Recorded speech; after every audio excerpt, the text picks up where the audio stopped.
This is what he did. Loaded them with candy, Barbie dolls, toys, and abused these kids horrifically. Horrifically. He was given 3 consecutive terms, 20-year terms. He should have been in prison the rest of his life. Unfortunately, in 2020, a bill was passed that made folks eligible for parole as early as 50 years of age once they serve 20 years. So he qualifies. He's 64 years old. I'm 62. That is dead wrong. These children, he ruined their lives. And now he's eligible. And the damage he's done, he stole their childhoods. And my issue is the parole board. I read the reports. They're horrific. You've seen some of the things he did. There's no explanation. You can't explain it away. There are some folks that deserve a second chance in life. Someone that does these type of things, they don't deserve a second chance in life. What are we coming to as a society here in California? That it's okay with this to let him out. So this is the individual that, that sheriff was talking about. His name is David Allen Funston. This guy got, convicted on 16 counts of kidnapping and child molestation.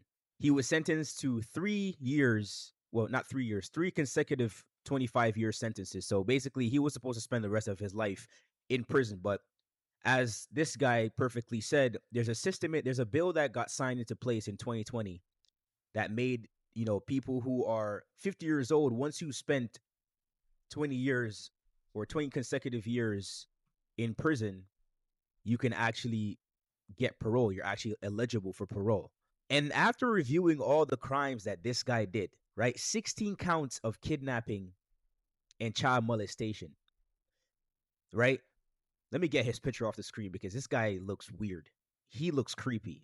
Like, this is a child's worst nightmare right here. They thought it was okay to approve his release on parole. Now, I do have good news though, because apparently they actually filed new charges and he's actually not going to be released. But that just goes to show you, like, the way how California is cooked, man. Like, that state, man, that state is fried. And the city of Sacramento, nah.